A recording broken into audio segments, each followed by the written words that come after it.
नमस्कार। न्यूज़ 24 बिहार झारखंड का digital platform देख रहे हैं आप। मैं हूं आपके साथ सबा शाहिद शेख। बिहार में आने वाले चुनाव को लेकर सभी राजनीतिक पार्टियों ने कमर कस ली। तैयारियां अभी से तेज हो गई है। फिर चाहे वो नीतीश कुमार की यात्रा हो या फिर तेजस्वी यादव की यात्रा हो, दोनों की यात्रा अब समाप्त हो चुकी है। राहुल गांधी भी 2 बार बिहार दौरे पर आ चुके हैं, लेकिन इन सब के बीच बिहार में सियासी पारा हाई हो गया। राजनीतिक गलियारों में चर्चाएं तेज हो गई है, क्योंकि अब पीएम मोदी के बिहार दौरे के बाद से ये बताया जा रहा है कि पीएम मोदी बिहार दौरे पर रहेंगे। और उसके बाद अब ये सवाल गूंजने लगा है राजनीतिक गलियारों में कि विपक्ष की टेंशन इससे कहीं ना कहीं बढ़ने लगी है। हालांकि ऐसा क्यों, आज इन्हीं तमाम बातों पर विस्तार से चर्चा करेंगे। लेकिन एक बड़ा सवाल ये भी उठ रहा है, क्या पीएम मोदी के दौरे के बाद बिहार में चुनावी माहौल है जो उसका रुख बदल जाएगा? तो चलिए इन्हीं तमाम बातों पर आज विस्तार से चर्चा करेंगे। चर्चा के लिए हमारे साथ तमाम गेस्ट जुड़ रहे हैं। हमारे साथ जुड़ रहे हैं हमारे वरिष्ठ सहयोगी सौरभ कुमार जी, राकेश पोद्दार जी प्रवक्ता बीजेपी, रामपुकार सिन्हा जी प्रवक्ता आरएलएम, प्रमोद सिन्हा जी प्रवक्ता आरजेडी, नीरज नयन जी किसान नेता। आप सभी का बहुत बहुत स्वागत है। चर्चा की शुरुआत करें, लेकिन उससे पहले तेजस्वी यादव का और लालू यादव का जो बयान सामने आया, पहले आपको वो सुनवाते हैं। लालू जी कह रहे किसानों को सौगात देंगे। सौगात देंगे तो दे अच्छा। संविधान को लेकर भी चर्चाएं हो रही है। प्रधानमंत्री जो है चुनाव को देखते हुए हर बार आएंगे, उनके मंत्री आएंगे, उनके पार्टी के लोग आएंगे। प्रधानमंत्री आ रहे तो कोनो बेरोजगारी खत्म करने आ रहे हैं, प्रधानमंत्री आ रहे तो कोनो बिहार का गरीबी खत्म करने आ रहे हैं, पलायन रोकने आ रहे हैं। क्या साक्षरता के मामले में बिहार जो है सबसे पीछे है, प्रति व्यक्ति आय बिहार सबसे पीछे है, किसानों के आय में सबसे पीछे है। बिहार को इन्होंने दिया क्या? सौतेला व्यवहार किया। आए चुनाव के लिए आना ही, प्रधानमंत्री तो कौन रोकेगा भाई, आना ही चाहिए। एक प्रधानमंत्री जो 11 साल में पटना यूनिवर्सिटी को सेंट्रल का दर्जा नहीं दे पाए तो क्या उम्मीद। तो सुना आपने किस कदर तेजस्वी यादव हमलावर हैं। तो चलिए चर्चा की शुरुआत रामपुकार सिन्हा जी से करते हैं। रामपुकार सिन्हा जी, जिस तरह से तेजस्वी यादव हमलावर हैं, पीएम मोदी बिहार दौरे पर रहेंगे, आखिर क्या कुछ मिलने वाला है बिहार को? सभा जी देखिए, आज देश के यशस्वी प्रधानमंत्री आदरणीय नरेंद्र भाई मोदी जी भागलपुर की ऐतिहासिक धरती पर किसान सम्मान निधि योजना जो है उसकी किस्त को आज यहीं से बिहार से ही पूरे देश में जारी करेंगे। और मैं अभी आपके news 24 Bihar Jharkhand digital channel पर मैं सुन रहा था तेजस्वी जी की बयान को, तो एक कहावत हो गया है, वही हाल हो गया है इंडिया अलायंस के लोगों को और खासकर बिहार में राष्ट्रीय जनता दल के लोगों को। राष्ट्रीय जनता दल के लोग समझ रहे हैं कि बिहार में कांग्रेस अपना साम्राज्य फैला रही है। जिस प्रकार दिल्ली के उपचुनाव में, दिल्ली के विधानसभा के चुनाव में वहां कांग्रेस अलग लड़ी, आम आदमी पार्टी अलग लड़ी, कहां इन लोगों का हैसियत था कि जाकर वहां इंडिया अलायंस को एक कर दे। अगर पूरे देश में इंडिया अलायंस को एक करने में आप अगर लगे हुए हैं तो दिल्ली के विधानसभा चुनाव में क्यों आम आदमी पार्टी अलग लड़ी, क्यों कांग्रेस पार्टी अलग लड़ी? उसी तरह बिहार में स्थिति हो गया है कि राहुल गांधी जी 2 बार बिहार में आ गए यात्रा करने और कहीं राष्ट्रीय जनता दल के नेताओं से मुलाकात तक नहीं किया। यही स्थिति इन लोगों की हो गई है। इसलिए राष्ट्रीय जनता दल के जो नेता हैं तेजस्वी प्रसाद यादव जी, वो बोल रहे हैं कि आने से क्या दूर हो जाएगी। अरे तेजस्वी भाई, आप इतना जान लीजिए कि आदरणीय नरेंद्र भाई मोदी जी ने बिहार के लिए जो खजाना खोला है, जो आज बड़ी बड़ी प्रोजेक्ट दिखाई पड़ रहा है, वो एनडीए गठबंधन सरकार की देन है। आपके आदरणीय पिताजी श्री लालू प्रसाद यादव जी जब पूरे देश में जब प्रधानमंत्री का चयन होता था, उस समय रिमोट कंट्रोल से केंद्र सरकार को बहुत दिनों तक चलाए थे। जो कहते थे वो होता था। लेकिन कहां बड़ा बड़ा प्रोजेक्ट आप बिहार में ला दिए, कहां आपके पिताजी कभी यहां से बेरोजगारी दूर करा दिए, कहां आपके पिताजी बिहार का कायाकल्प किए, और आज आप आदरणीय नरेंद्र भाई मोदी जी पर बोल रहे हैं। नरेंद्र भाई मोदी जी और बिहार में बिहार के विकास मुख्यमंत्री आदरणीय नीतीश कुमार जी के शासन काल में, मतलब केंद्र में एनडीए गठबंधन की सरकार और बिहार में एनडीए गठबंधन की सरकार, दोनों मिलकर बिहार का जो विकास का पैमाना रचा है, आज चलिए देखिए पूरे बिहार के गांवों में, पूरे बिहार के सड़कों में एक से एक बड़ा बड़ा प्रोजेक्ट, बड़े बड़े नहर, बड़े बड़े रोड सब बन रहा है। ये एनडीए गठबंधन सरकार का देन है, और उन लोगों को कहने के लिए तो कुछ है नहीं, बोलेंगे क्या, कुछ बात है नहीं। इसलिए एनडीए गठबंधन की सरकार का विकास का जो पैमाना है,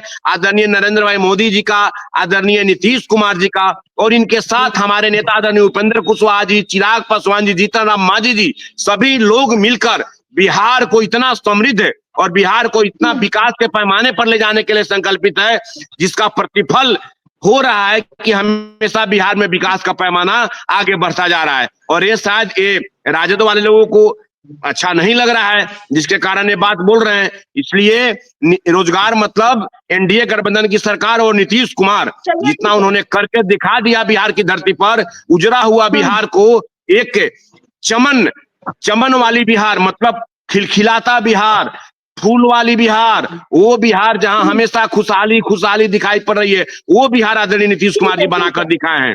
जी सभा जी। ठीक है रामपुकार सिन्हा जी, फिर आपका रुख करेंगे, सीधा रुख करना चाहूंगी प्रमोद सिन्हा जी का।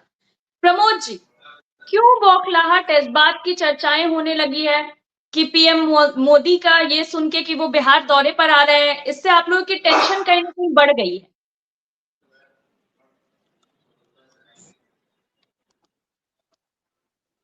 प्रमोद जी।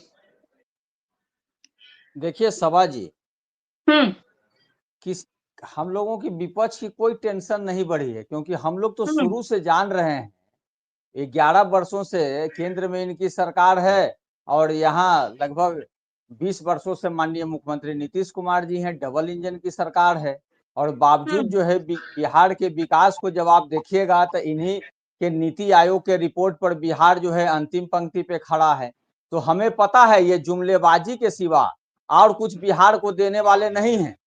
ये जो घोषणा करते हैं ना, वो सिर्फ इनका बाद में वो घोषणा जो है जुमलाबाजी साबित होता है, और ये हम नहीं कहते हैं, इन्हीं के नेता कहने का काम करते हैं। अब देखिए प्रधानमंत्री नरेंद्र मोदी जी बिहार आ रहे हैं, भाई चुनावी साल है तो स्वाभाविक है आना तो है ही, और हम लोग तो चाहते हैं कि वो आते रहे, क्यों नहीं आएंगे बिहार आने के लिए, हम लोगों को कोई दिक्कत कोई परेशानी नहीं है। लेकिन जो वाजिब सवाल है बिहार के लोगों का, विपक्ष उन सवालों को हमेशा उठाने का काम करेंगे, चाहे वो बिहार आए या बिहार नहीं आए, क्योंकि सत्ता में वो है, जवाबदेही उनकी है। आज अगर इतने लंबे अरसों से बिहार में लगातार जो है माननीय मुख्यमंत्री नीतीश कुमार जी हैं, फिर ये क्यों आज बिहार जो है अंतिम पंक्ति पे खड़ा है? चाहे शिक्षा की बात कर लीजिए, स्वास्थ्य की बात कर लीजिए, या गरीबी उन्मूलन की बात कर लीजिए। आप देखिए जो प्रधानमंत्री एक पटना यूनिवर्सिटी को केंद्रीय मंत्री का दर्जा नहीं दिलवा पाते हैं, माननीय मुख्यमंत्री नीतीश कुमार जी हाथ जोड़ करके अनुनय विनय करते रह जाते हैं कई बार, लेकिन उस पर जो है कोई प्रभाव नहीं पड़ता है। और आज ये किसान सम्मान निधि योजना के को किस्त देने के लिए आए हैं। कितना किस्त है, एक साल में कितनी राशि दी जाती है? जो चयनित किसान हैं उनको एक साल में जो राशि है 6,000 रुपया, और उसको अब 3 किस्त में दिया जाता है, यानी कि 2-2 हजार रुपया का 3 किस्त बनेगा, 500 रुपया महीना बनेगा। और एक दिन की आप बात करिएगा तो 16 रुपया कुछ पैसा आएगा। 2 कप चाय जो है ना, वो 16 रुपया में नहीं आता है। ये है किसान का सम्मान करने की इनकी योजना, और कहते हैं कि हम किसानों का सम्मान कर रहे हैं। किसानों का सम्मान, इन्होंने 3 कृषि काला कानून लाने का काम किया था, जिसे किसानों के 1 बरस के लगातार आंदोलन के बाद इनको वापस लेना पड़ा था। आज भी देश का किसान देश की राजधानी में नहीं जा पा रहे हैं, क्योंकि घेराबंदी की हुई है। ये है इनका नजरिया किसानों के प्रति। और ये किसान की बात करते हैं, यहाँ पर बैठे हुए हैं प्रवक्ता रामपुकार सिन्हा जी, पूरा एकदम गौरव गाथा सुनाने का काम किया, ये मिला वो मिला। अरे भाई, तो घोषणा उन्होंने किया था 1,65,000 करोड़ का, 1,25,000 करोड़ और अतिरिक्त 40,000 करोड़ कहाँ गया? अभी तो साल भर पहले जब महागठबंधन की सरकार थी तो माननीय मुख्यमंत्री नीतीश कुमार जी ही कहते थे कि कोई केंद्र से हमको मदद नहीं मिल पा रहा है, कोई मदद केंद्र से नहीं मिल पा रहा था। तो क्या माननीय मुख्यमंत्री जी उस समय गलत बोल रहे थे क्या? आज बोल रहे हैं आपकी बहुत सौगात मिल रहा है। अरे भाई, सौगात क्या मिला है ये बताइए ना। क्या जो माननीय प्रधानमंत्री जी कहते थे कि हम बिहार के चीनी मिलों को खुलवाने का काम करेंगे और जब आएंगे तो उसी चीनी मिल से उत्पादित चीनी से हम चाय बना करके पिएंगे, तो क्या उन्होंने चीनी मिल को खुलवाने का काम किया? बिहार में कितने उद्योग धंधे लगाने का काम किए हैं ये बतलाने का काम करिए ना। बिहार का किसानों का प्रति व्यक्ति आय जो है वो सबसे कम क्यों है ये बताइए। देश में प्रति व्यक्ति आय जो बिहार का वो सबसे कम क्यों है, इस पर क्यों नहीं बोलते हैं? आपने कितने उद्योग धंधे लगाने का काम किया है ये बतलाने का जरूरत है। लेकिन ये लोग इन सब बातों पर, देखिए, ये सत्ता के लिए जो है ना बिहार हित के साथ जो है समझौता करने का काम करते हैं। बिहार की अनदेखी और बिहार के साथ सौतेलापन व्यवहार होता है, लेकिन सत्ता की मलाई खाने के लिए ये लोग चुप रहते हैं और जो है गुणगान करते हैं, बतलाने का काम करते हैं कि बहुत कुछ हो रहा है। ये लोग चलिए के मुंह ठीक है, से ये सब शोभा नहीं देता है। चलिए ठीक है प्रमोद कुमार जी, फिर आपका रुख करेंगे। सीधा रुख करना चाहूंगी नीरज नयन जी का। नीरज जी, पीएम मोदी किसानों को बड़ी सौगात देने वाले हैं। जी हाँ, बड़ी अच्छी बात है कि प्रधानमंत्री नरेंद्र मोदी बिहार आए हैं और किसानों के लिए आए। जी, ये 2025 की शुरुआत किसान के साथ संवाद करके करना चाहते हैं नरेंद्र मोदी। इसके लिए मैं उनका स्वागत करता हूं किसान नेता होने के नाते बिहार के किसानों की ओर से। आज किसान सम्मान निधि की 19वीं किस्त निर्गत होगी। मुझे याद है 6 वर्ष पहले गोरखपुर से इस योजना का आगाज हुआ था और आज अंग की से इस योजना की अगली राशि वो दे रहे हैं। किसानों के बीच एक अच्छा संदेश गया है सम्मान निधि के द्वारा। किसानों के लिए प्रधानमंत्री काम भी किया है। बिहार में बहुत काम हुए हैं किसानों के लिए। इथेनॉल की फैक्ट्रियां लगी जब शाहनवाज हुसैन यहाँ के उद्योग मंत्री थे। आज मक्के का समर्थन मूल्य से अधिक पर बिकना किसानों के लिए गवार विषय है। किसान आज काफी खुश हैं। मक्के को हम समर्थन मूल्य से अधिक पर बेच रहे हैं। करीब 2627 रुपए प्रति क्विंटल मक्के किसान बेच रहे हैं। लेकिन कई ऐसी बात हैं जो इस मंच से होनी चाहिए। आज मुझे नहीं लगता कि प्रधानमंत्री उस बात को भी कहेंगे जो बरसों से रुका हुआ है। पहली बार जब नीतीश कुमार राजद के साथ गए थे, तेजस्वी यादव के साथ गए थे, तो उन्होंने प्रधानमंत्री फसल बीमा योजना बिहार में बंद कर दिया था। और आज दूसरी बार वो फिर भाजपा के साथ आए हैं और वो योजना आज चालू नहीं है बिहार में। हमें खुद तब होगी कि प्रधानमंत्री और नीतीश कुमार दोनों आज साथ मंच पर बैठे हुए हैं, अभी बैठे हुए हैं। उस मंच से यह घोषणा होनी चाहिए कि प्रधानमंत्री फसल बीमा योजना हम शुरू कर रहे हैं। ये किसानों के लिए खुशी की बात होती।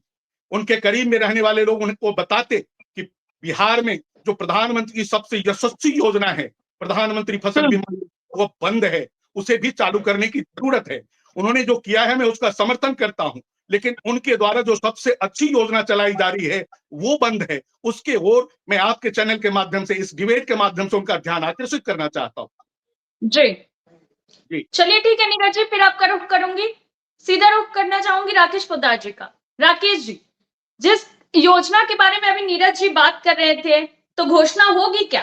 किसानों के हित में क्या क्या आज ऐलान होने वाला है?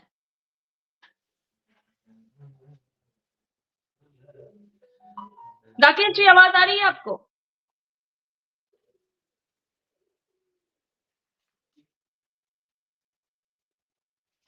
कुछ टेक्निकल इशू है, तब तक ज्यादा जानकारी के लिए सीधा रुख करना चाहूंगी हमारे वरिष्ठ सहयोगी सौरभ जी का। सौरभ जी, नहीं आ गया सभा जी, जिस तरह जी आ से गया सभा जी जी, जी आवाज जी आ रही राकेश है। जी जी बोलिए देखिए, बोलिए। देश के प्रधान, देखिए सभा जी, देश के प्रधानमंत्री किसान सम्मान निधि 19वां किस्त देने बिहार के भागलपुर के पावन धरती पे आ रहे हैं, जहां विक्रमशिला की धरती है, उस पे आ रहे हैं। लेकिन विपक्ष के नेता तेजस्वी प्रसाद यादव या लालू जी जो आज माननीय प्रधानमंत्री जी के ऊपर कटाक्ष करने की बात कर रहे हैं, तो उन पे मैं बाद में आने की बात करता हूँ। जो हमारी उपलब्धियां हमारी सरकार की, मैं उस बात पे रखना चाहता हूँ। देश के प्रधानमंत्री ने कहा इस बजट सत्र में, उन्होंने कहा, और सीतारमण जी जो बजट सत्र में लाने का काम किया, मैं एक मिथिला नगरिया में बड़ा निहाल सखिया, आबद में बड़ा धमाल सखिया करने का काम सीतारमण जी ने किया है। आपने देखा होगा मखाना बोर्ड के माध्यम से उन्होंने मखाना बोर्ड बनाने का काम किया। हमारे कृषि मंत्री शिवराज सिंह चौहान कल बिहार में जाके दरभंगा और मधुबनी में जाने का काम किया। तो हमारी चिंता बिहार को विकसित बनाने की चिंता है और हम चिंता पे काम करना चाहते हैं। लेकिन यहाँ पे बिहार के अंदर जो लालू प्रसाद यादव है, तेजस्वी प्रसाद यादव, जो जिस व्यक्ति जो सत्र के दौरान अपने सत्र में नहीं रहते हैं, उनकी बातों पे हम लोग क्या कहें। तो ये सारी बातें रही। और बाकी बात रही, इन्होंने किसान की बात की। स्वामीनाथन का रिपोर्ट के अनुसार 10% हम लोग देने का काम कर रहे हैं, हमारी सरकार देने का काम कर रही है। उसके बाद गन्ना किसानों को 25% गन्ना किसानों को हम लोगों ने रेट बढ़ाया है, काम किया है। और उसके बाद हम बात करना चाहते हैं कि नीति आयोग की इन्होंने बात कही। तो नीति आयोग क्या कर रहा है? ये नीति आयोग शिक्षा और स्वास्थ्य की बात उठा रहे हैं। अरे भैया, राष्ट्रीय जनता दल के प्रवक्ता, पहले नीति आयोग का पूरा रिपोर्ट पढ़िए। नीति आयोग कह रहा है कि पहले की सरकार से 96% सभाजी हम लोगों ने अच्छा काम किया है। नीति आयोग का रिपोर्ट बता रहा है, लेकिन नीति आयोग को पूरा रिपोर्ट तो बताते नहीं है। ये छोड़, अपना रिपोर्ट बताते। अरे भैया, आपकी सरकार जब थी 15 साल की, उसके अनुसार से 20 सालों में नीतीश कुमार जी ने 96% अच्छा काम किया। तो इस पे हम लोग बात की चर्चा करें, ये कहाँ ले जाते हैं। अरे तेजस्वी जी से मैं कहना चाहता हूँ कि अगर आपको बहुत बर बोले हैं, तो अपने पिताजी के 15 साल के कार्यकालों को क्यों नहीं जनता के बीच में रखने का काम करते। सिर्फ 17 महीने की काम की नियुक्ति कराते। तो 17 महीने की बात आप मत करिए, आप पूरे पिताजी के कार्यक्रम को करने का काम कीजिए और पश्चाताप कीजिए। आपके पिताजी ने, तेजस्वी प्रसाद जी के पिताजी ने जो काम किया है बिहार के अंदर, उसको पश्चाताप कीजिए। उसमें पश्चाताप तो करेंगे नहीं। देश के प्रधानमंत्री लोकसभा के चुनाव में 16 बार आए, चुनाव जीतने के बाद 3 बार बिहार के अंदर आए। बिहार में उनको बिहार को विकसित करना है, बिहार को आगे ले जाना है। भारत के मानचित्र में बिहार को सबसे आगे ले जाने की उनकी चिंता है। आपने देखा होगा, हम लोग ने हरियाणा जीता, महाराष्ट्र जीता, दिल्ली जीता, अब बिहार की बारी है। तो बिहार पे हम लोग जीतेंगे, हमारे पास विजन है, रास्ता है। हम राहुल गांधी जी की बात करना चाहते हैं। राहुल गांधी आए, वो भी 2 बार आए बिहार, उन्होंने कहा जाति जनगणना। अरे भैया, जाति जनगणना तो हम चाहते हैं, अपने ही महागठबंधन की सरकार की जाति जनगणना का उल्लेख करना चाहते हैं। वही राहुल गांधी जी है ना, जो मनमोहन सिंह जी कहते थे उसको फाड़ने का काम किया। अपने ही प्रधानमंत्री का, तुम राहुल गांधी जी की बात क्या करते हैं। हमारी चिंता है बिहार को विकसित बनाना। चलिए ठीक है राकेश पोद्दार जी, फिर आपका रुख करेंगे। ज्यादा जानकारी के लिए सीधा रुख करना चाहूंगी हमारे वरिष्ठ सहयोगी सौरभ जी का। सौरभ जी, पीएम मोदी के दौरे के बाद क्या चुनावी माहौल जो है बिहार में, जो लगातार जिसमें सारे लोग अपनी अपनी रणनीति को जमीनी स्तर पर उतार चुके हैं, क्या चुनावी रुख बदलने वाला है? जी बिल्कुल सबा, आज का जो प्रधानमंत्री का कार्यक्रम है, ये सरकारी कार्यक्रम भले है, लेकिन आप इसे 2025 के विधानसभा चुनाव का आगाज कह सकती है, जहां पूरे मंच पर जो एनडीए के तमाम जो नेता हैं वो मौजूद हैं। और सबसे बड़ी बात है कि आज निश्चित तौर पर बीजेपी के जो सभी नेता हैं, जो बिहार के या केंद्र के जो नेता हैं, उनको दिल में ठंडक पहुंची होगी। ठंडक इस बात से पहुंची होगी कि उस मंच पर नीतीश कुमार पहुंच गए। जी, कल तक यानी 24 घंटे पहले तक संशय की स्थिति बनी हुई थी कि नीतीश कुमार उस कार्यक्रम में जाएंगे या नहीं जाएंगे, क्योंकि पिछले 1 महीने से जो नाराजगी और जो खींचतान की खबर आ रही थी, आपने देखा होगा कि 1 महीने में 2 बार नीतीश कुमार दिल्ली गए, उनका किसी भी बीजेपी के नेता से मुलाकात ना करना, दिल्ली में शपथ ग्रहण समारोह होता है, वहां एनडीए के तमाम जो घटक दल है उनके नेताओं को बुलाया जाता है, उससे भी नीतीश कुमार ने दूरी बना ली थी। तो चर्चा ये होने लगा था कि आज जो कार्यक्रम है, क्या उसमें नीतीश कुमार शिरकत करेंगे या नहीं करेंगे। तो मुझे लगता है कि राहत मिली होगी बीजेपी के नेताओं को जब वो मंच पर उन्होंने नीतीश कुमार को देखा होगा। हालांकि बात इतनी तक मुझे नहीं लगता कि खत्म हो जाएगी। मुझे लगता है कि नीतीश कुमार ये चाहते हैं कि बीजेपी के नेता ये पहले प्रॉमिस करें कि चुनाव के बाद मुख्यमंत्री का चेहरा नीतीश कुमार ही होंगे, चाहे गठबंधन के जितने घटक दल हैं उनकी सीटों की संख्या कुछ भी रहे, क्योंकि नीतीश कुमार भी एक अनुभवी नेता हैं और उन्होंने देखा है कि महाराष्ट्र में क्या क्या हुआ, किस तरीके से एकनाथ शिंदे को किनारे किया गया, जबकि चुनाव जो है एकनाथ शिंदे के नेतृत्व में ही लड़ा गया। बिल्कुल। तो निश्चित रूप से आज की जो सभा है, आज का जो कार्यक्रम है, वो एक चुनावी आगाज आप निश्चित तौर पर इसे कह सकती हैं। हालांकि ये भी देखना होगा कि आज प्रधानमंत्री अपने संबोधन में क्या क्या बातें कहते हैं। क्या इस बात का वो ऐलान करेंगे कि चुनाव के बाद मुख्यमंत्री का चेहरा केवल और केवल नीतीश कुमार होंगे? मुझे लगता है जदयू के नेता इस बात का भी इंतजार कर रहे हैं।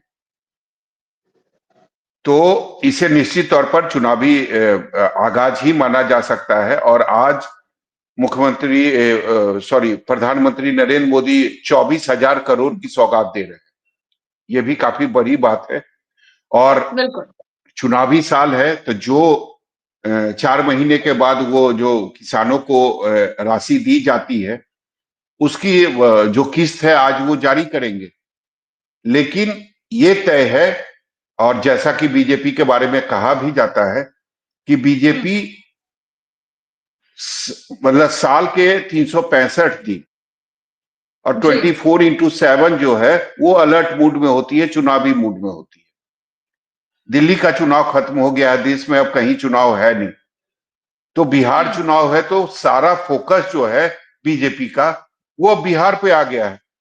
तो आज प्रधानमंत्री आए हैं, निश्चित तौर पर आपने देखा होगा कल शिवराज सिंह चौहान आए थे, तो अब बीजेपी के जो बड़े नेता हैं उनका आना जाना निश्चित रूप से बिहार रहेगा, क्योंकि 6 महीने के बाद चुनाव होना है। तो तैयारी जो है वो बीजेपी की सबसे ज्यादा होती है और सबसे पहले होती है, तो उसी तैयारी में बीजेपी जुट चुकी है। जी चलिए ठीक है सौरभ जी, फिर आपका रुख करेंगे, सीधा रुख करना चाहूंगी प्रमोद सिन्हा जी का।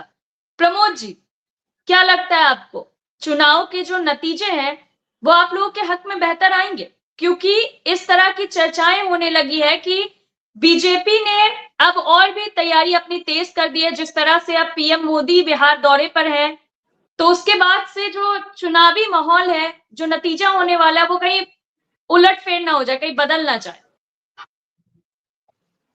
देखिए सवा जी, लगातार जो है, देखिए आप 2025 बिहार विधानसभा चुनाव के परिप्रेक्ष्य में बात कर रही हैं, लेकिन आप अगर 2020 के विधानसभा चुनाव का मत परिणाम आप देखिए तो मात्र 12,000 वोट का अंतर था।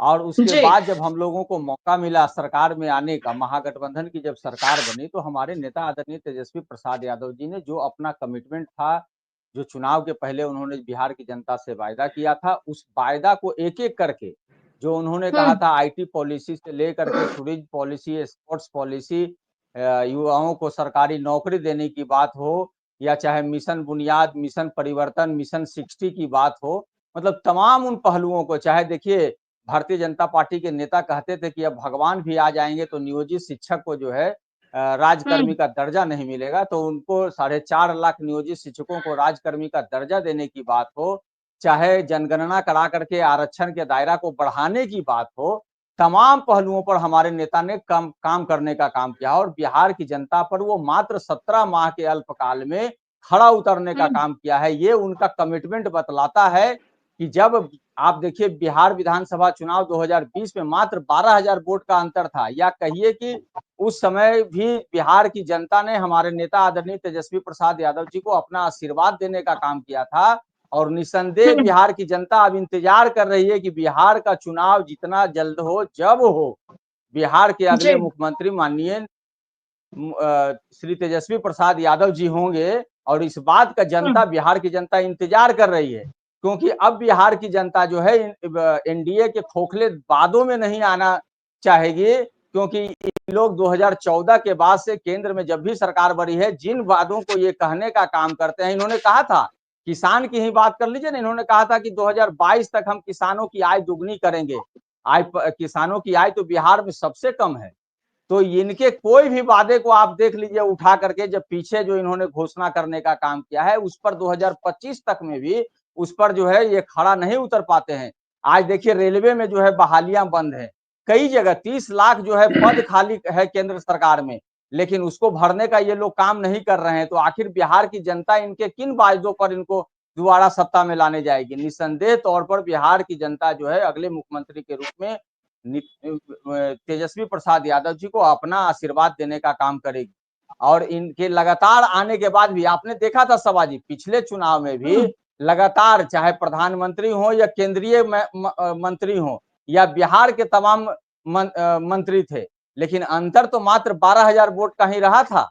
ये समझने वाली बात है। इसलिए हम लोग इस बार पूरी तरह से विश्वास कर रहे हैं कि बिहार की जनता हमारे नेता को अपना जन आशीर्वाद देने का काम करेगी। और जिस प्रकार से हमारे नेता अभी जनता के बीच गए, जन संवाद करने का काम किए, कार्यकर्ता से संवाद करने का काम किए, और गरीबी, बेरोजगारी, महंगाई, भूखमरी जैसे तमाम ज्वलन समस्याओं पर उसके निराकरण की दिशा में जब सरकार में आएंगे तो माई बहन मान योजना हो, चाहे 200 यूनिट बिजली फ्री देने की बात हो, 500 रुपया में गैस सिलेंडर देने की बात हो, चाहे आप देखिए जो बेरोजगार युवा हैं एक स्थान से दूसरे स्थान एग्जाम देने जाते हैं, उनके गंतव्य का जो खर्चा है वो सरकार की तरफ से वहन किया जाएगा। कई ऐसे योजनाओं को, चाहे मिथिलांचल डेवलपमेंट अथॉरिटी की बात हो, सीमांचल डेवलपमेंट अथॉरिटी की बात हो, हमारे नेता ने कहा है। तो निश्चित तौर पर बिहार की जनता इस बार जो है जो चुनाव आएगा तो आप देखिएगा कि महागठबंधन की सरकार बिहार में बनेगी। चलिए ठीक है प्रमोद जी, ठीक है प्रमोद जी। राकेश पतार जी, प्रमोद जी ने तो साफ कर दिया है, वो लोग तो फुल कॉन्फिडेंस में है कि इस बार महागठबंधन की सरकार ही बनने वाली है। देखिए सभा जी, उन्होंने कहा कि महागठबंधन की सरकार बनने वाली है, किसका देन था? करे 12,000 वोटों का, वो चिराग पासवान जी का देन था। सौरभ जी बैठे हुए, चिराग पासवान जी हमारे साथ होते, एनडीए के साथ चुनाव लड़ रहे होते तो 12,000 क्या, किनको तो 20-25 सीटों पे सिमट जाते। अब देखिए 40 सीटों पे इनको फायदा होगा। राकेश जी, सीटों पे इनको चिराग पासवान को राकेश जी, चिराग पासवान जो खड़ा हुए थे उसके पीछे हाथ किसका था? नहीं, चिराग पासवान जी खड़ा हुए थे। लोकतंत्र है, हर सौरभ जी, हर आदमी को, हर व्यक्ति का अपना मौलिक अधिकार है कि हम लोगों का नहीं एजेंडा, उनका मौलिक अधिकार है। चुनाव अलग से लड़े, उनकी पार्टी में जो कैंडिडेट थे वो आधा से ज्यादा बीजेपी के नेता थे, ये आपको भी पता है। नहीं, आप बीजेपी के नेता की बात करूं, मैं राष्ट्रीय जनता दल के भी नेता थे, कांग्रेस के भी नेता थे। आप देखिए उठा के लिस्ट उठा के देखिए, उसमें राष्ट्रीय जनता दल के भी नेता थे। तो ऐसी बातें नहीं करनी चाहिए। लोकतंत्र, उनका मौलिक अधिकार, उनकी अपनी पार्टी है, उनका अपना एजेंडा था, उन्होंने लड़ने का काम किया। जो 12,000, लेकिन बीजेपी के खिलाफ उन्होंने अपना उम्मीदवार नहीं दिया था राकेश जी, याद होगा आप। सौरभ जी, मैं बिल्कुल सही आपकी बात मानता हूं, बीजेपी के खिलाफ उन्होंने उम्मीदवार नहीं दिया, लेकिन उनका अपनी पार्टी है, लोकतांत्रिक है, उनका अपना एजेंडा है, उनके अपने पास बिहार फर्स्ट, बिहारी फर्स्ट का नारा था, उस नारे पे उन्होंने काम किया। अब उनका एजेंडा था, उनके पास जितने भी लोग थे, चुनाव लड़ने वाले प्रत्याशी थे, उन्होंने जनता दल यूनाइटेड पे उतारा। उनको जनता दल यूनाइटेड से उनकी कोई आपस में क्या मत। तो आज ये मुझे बताइए ना राकेश जी मुझे ये बताइए, नीतीश कुमार को जब आपने मंच पर देखा, मुख्यमंत्री को, राहत मिली, खुशी मिली, दिल को ठंडक मिला?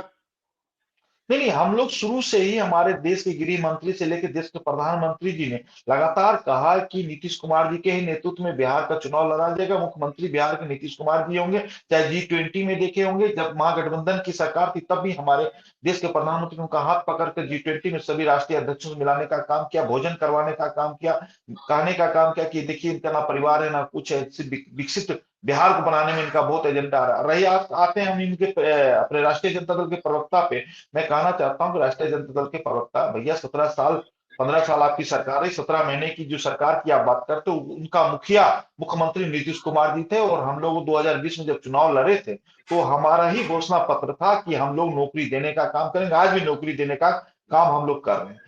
माननीय मुख्यमंत्री नीतीश कुमार जी ने क्या कहा था, ये भी थोड़ा बतला दीजिए ना, कि पैसा कहाँ से लाएगा? कहते हैं नौकरी देगा, जेल से लाएगा, बाप के घर से लाएगा। तो पैसा मिला ना, बीपीएससी अरे के पैसा माध्यम मिला, से सुनिए, नौकरी सुनिए, दिया गया सुनिए, तो सुनिए, हुआ ना, तो सुनिए, फिर अरे कहाँ से? सुनिए, नहीं नहीं, अरे सुनिए, वो तो सवाल पैसा उठा दिए मुख्यमंत्री थे। कौन था? आपका घोषणा अरे कहाँ था ये बताइए ना। मुख्यमंत्री कौन आपकी था? घोषणा नहीं मुख्यमंत्री थी। चिल्लाइए नहीं, अरे सुनो, आप सुनिए, तो सुनिए, आप नहीं नहीं अच्छे चिल्ला प्रवक्ता नहीं हैं, रहे हैं। आप अच्छे प्रवक्ता हैं, चिल्ला सुनिए, नहीं रहे हैं। सुनिएगा, 2 साल आप प्रमोद जी लोगों की बोलने सरकार भी रही। दीजिए, प्रमोद जी उनको अपनी बात कहने दीजिए, उसके बाद आप बोलिए। आपको मैं कह रहा हूं कि आप एक बात बताइए, उसका मुखिया कौन था? पैसा किसने दिया? मुख्यमंत्री जी ने दिया। उनके राहत, जनता के राहत कोष से पैसा आया था, आप काहे चिल्ला रहे हैं? किसका पैसा था? जनता का पैसा था। जनता मुख्यमंत्री देने का काम किया। फाइनेंस मिनिस्टर कौन था?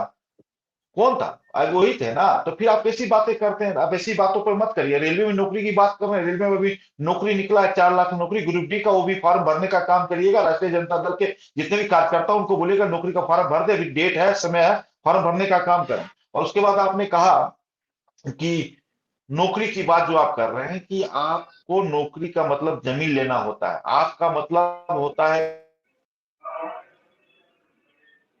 विकास का मतलब लूट करना, इसीलिए आप सत्ता के लिए चाह रहे हैं। अरे तो 20 साल से तो बिहार में आप नहीं ही नहीं, लोग ना हैं, प्रमोद तो जी आज क्यों किसानों आगे? की बात करेंगे। जो प्रधानमंत्री जो मोदी आए हैं, आज उनका जो यात्रा है उसको लेकर हम लोग उसी विषय पे नहीं रहे तो तो ज्यादा अच्छा ये तो होगा। चले जाते हैं ना, 20 साल रोजगार की पहले जा रहे हैं ना, तो रोजगार इनको आज उस पर रोजगार बात की करना बात चाहिए ना करेंगे। इनको। नहीं, हमारे साथ एक किसान भी हैं, तो ऐसी नरेश बातें जी मत हमारे साथ है। करिए। आप एक नरेश जी ये बताइए कि जनता सुनने आज का जो एक मिनट राकेश जी, नरेश जी मुझे ये बताइए कि आज जो प्रधानमंत्री का यात्रा है, क्या इसे एक चुनावी यात्रा के दौरान मतलब माध्यम से देखा जाए, या सच में वो किसानों को कुछ देने के लिए आए हैं? आपको क्या लगता है?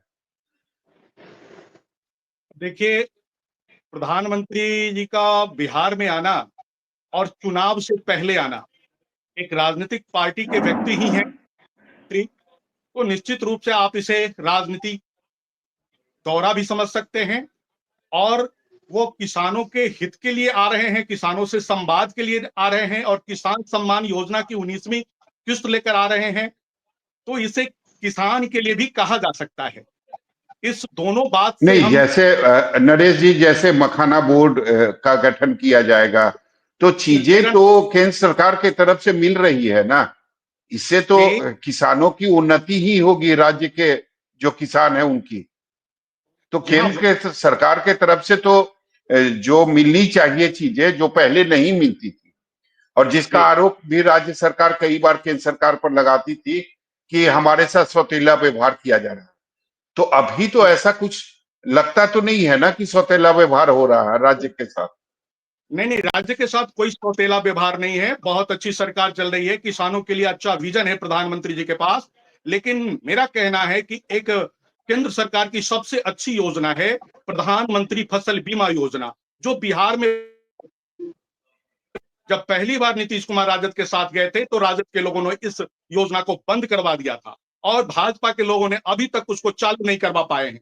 मैं चाहता हूं इस डिबेट के माध्यम से कि उस योजना को पुनः चालू किया जाए, प्रधानमंत्री के संज्ञान में ये बात जाए।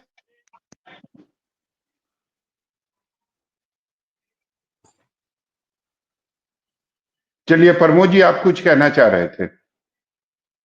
हाँ, अभी नीरज जी बोल रहे थे कि राजद ने इसको बंद करवाने का काम किया, तो उस समय तो अब जैसे इन लोगों का प्रवक्ता का जो बयान आता है, जो हम सुनते हैं, तो उसमें तो अभी तो नहीं इन्होंने कहा कि माननीय मुख्यमंत्री नीतीश कुमार जी ने इसको बंद करवाने का काम किया। मुख्यमंत्री तो नीतीश कुमार जी थे, ये तो इन्होंने कहने का काम नहीं किया।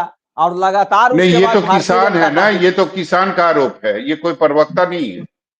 प्रवक्ता फिर नहीं भी हूं। किसान का भी नहीं, पहली हमको बात, पता है नीरज जी, हमको पता है कि आप एक किसान के रूप में यहाँ पर उपस्थित हैं।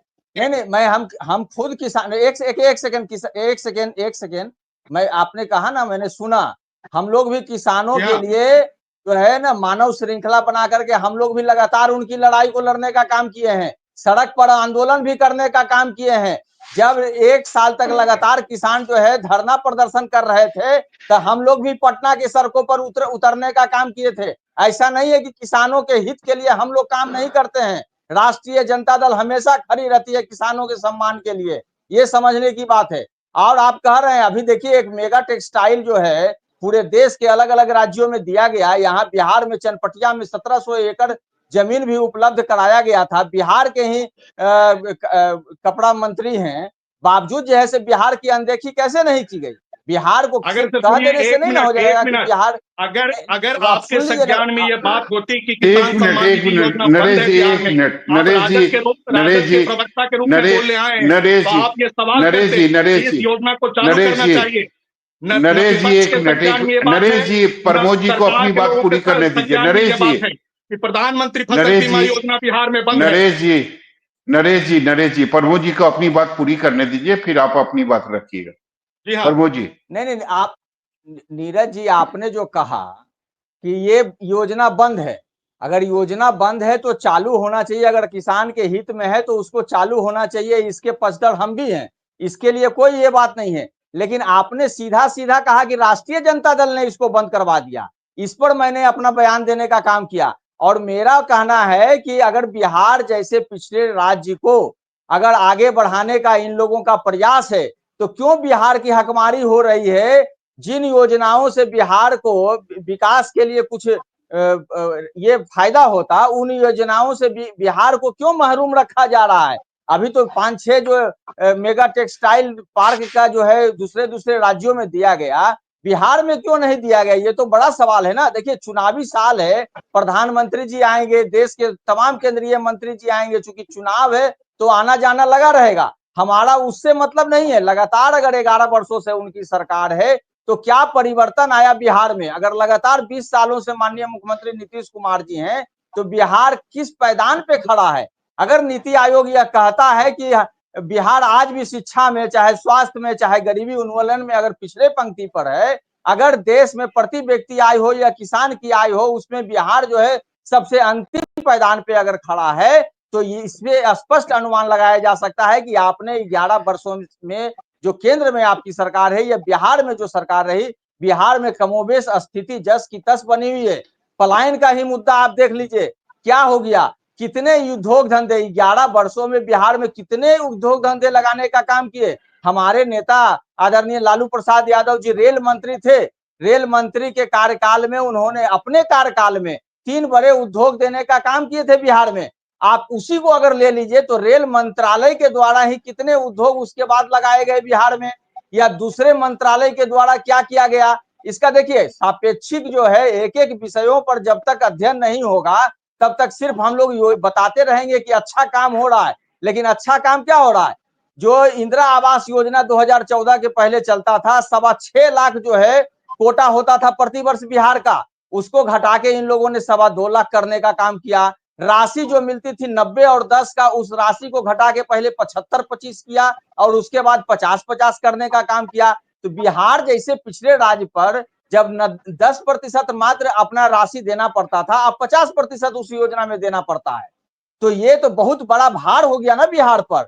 मेरा यही कहना है कि बिहार को आप अतिरिक्त क्या दे रहे हैं? जो घोषणा आप कर रहे हैं कि हम इतना 1000 करोड़ दे रहे हैं बिहार को, जिन योजनाओं को जो आप ला रहे हैं, अगर एक राज्य से बिहार होते हुए दूसरे राज्य तक अगर कोई सड़क जा रहा है और आप कह दे रहे हैं कि ये इतना पैसा मैंने बिहार को अतिरिक्त दे दिया, चलिए प्रमोद जी, समय की कमी। राम पुकार जी सीधा आरोप जी जी जी पहले भी काम हो चुका है उसे भी आप गिनवा रहे हैं कि हमारी उपलब्धि है, एनडीए की उपलब्धि है। सौरभ भाई, एनडीए गठबंधन की सरकार में, केंद्र में एनडीए गठबंधन की सरकार है, बिहार में भी एनडीए गठबंधन की सरकार है। चारा घोटाला नहीं हुआ हमारे एनडीए गठबंधन की सरकार में, मेधा घोटाला नहीं हुआ हमारे एनडीए गठबंधन की सरकार में। सुनिए प्रमोद जी, प्रमोद जी जरा सुनने का हिम्मत रखिए, प्रमोद जी जरा सुनने का हिम्मत रखिए, प्रमोद जी सुनने का हिम्मत रखिए, प्रमोद जी सुनने का हिम्मत रखिए। आप राजद के प्रवक्ता का भी कल्चर अब नहीं गया है, राष्ट्रीय जनता दल का कल्चर है आप लोगों का अभी तक नहीं गया है। किसी डिबेट में भी आप लोग इस तरह की बात करते हैं, जरा सुनने की बात रखिए प्रमोद जी। आप लोग राजद कल्चर, पूरा बिहार की जनता आप लोगों के कल्चर को जानता है और अभी तक टीवी चैनल में भी आप लोग वही दिखा रहे हैं देश दुनिया को। कम से कम सुनिए, पहले सुनने का बात। प्रमोद जी हिम्मत रखिए सुनने का, अरे आप प्रमोद जी, प्रमोद जी, आप उस पर प्रकाश डालिएगा ना। नहीं वो आप प्रमोद जी, बताइए। आपको समय मिलेगा। प्रमोद जी, आपको समय मिलेगा, आप प्रकाश डालिएगा सृजन घोटाले पर। इसमें परेशानी क्या है, उनको बोलने दीजिए। हमारा एनडीए गठबंधन की सरकार 1990 से 2005 की बदहाल बिहार को एक समृद्ध बिहार बनाने में आदरणीय नीतीश कुमार जी का योगदान है। और उसके बाद जब से देश में आदरणीय नरेंद्र भाई मोदी जी की सरकार बनी, उसके पूर्व स्वर्गीय अटल बिहारी वाजपेयी जी की सरकार बनी, बिहार में जो विकास का पैमाना आया, ईस्ट वेस्ट कॉरिडोर जो आज देखते हैं माननीय अटल बिहारी वाजपेयी का देन रहा है, जो डायरेक्ट अमृतसर से लेकर और असम तक वो रास्ते जाती है। अभी तो बिहार में जाल बिछ गया है। इसलिए देखिए, एनडीए गठबंधन की सरकार की उपलब्धि को अगर हम लोग गिनाना चाहे तो लंबी फहरिस्त हो जाएगी, लेकिन इतना मैं दावे के साथ कह सकता हूं सौरभ भाई कि आदरणीय नरेंद्र भाई मोदी जी की सरकार में बिहार में जो विकास का पैमाना हुआ, आपके आदरणीय लालू प्रसाद यादव जी जब रिमोट कंट्रोल से पूरा केंद्र के सरकार को चलाते थे, जिसको प्रधानमंत्री बना देते थे, एक भी गंगा नदी पर पुल बन पाया क्या? आज पूरा बिहार की जनता जान रही है कि उत्तर प्रदेश के बॉर्डर से लेके और झारखंड और बंगाल की बॉर्डर तक कितना गंगा पर ब्रिज बन गया है। इसका जवाब आपके राष्ट्रीय जनता दल इंडिया अलायंस को देने के लिए नहीं है। चलिए राम पुकार जी, समय की कमी है, चर्चा को खत्म करना पड़ेगा। आप सभी लोगों का धन्यवाद, शुक्रिया इस चर्चा में शामिल होने के लिए। नमस्कार। दरअसल अगर बात की जाए पीएम मोदी के दौरे की, तो चर्चाएं तेज हो गई है बिहार में कि चुनावी माहौल है, ऐसे में पीएम मोदी का बिहार दौरा भी हो रहा है। हाँ, ये भी बात है कि वो किसानों को सौगात देंगे, लेकिन एक दूसरी तरफ जो है चर्चा ये भी हो रही है कि अब चुनावी माहौल जो है बिहार का वो देखने लायक होने वाला है। ये भी चर्चा हो रही है कि कहीं चुनावी रुख अब बदल ना जाए। हालांकि आगे क्या होगा ये देखने वाली बात होगी। फिलहाल के लिए इतना ही। देखते रहिए न्यूज़ 24 बिहार झारखंड। अगर आपको ये डिबेट अच्छी लगी तो इसे लाइक और शेयर जरूर करें। आप अपनी राय हमें कमेंट करके भी जरूर बताएं और हमारे चैनल को सब्सक्राइब करना ना भूलें। नमस्कार।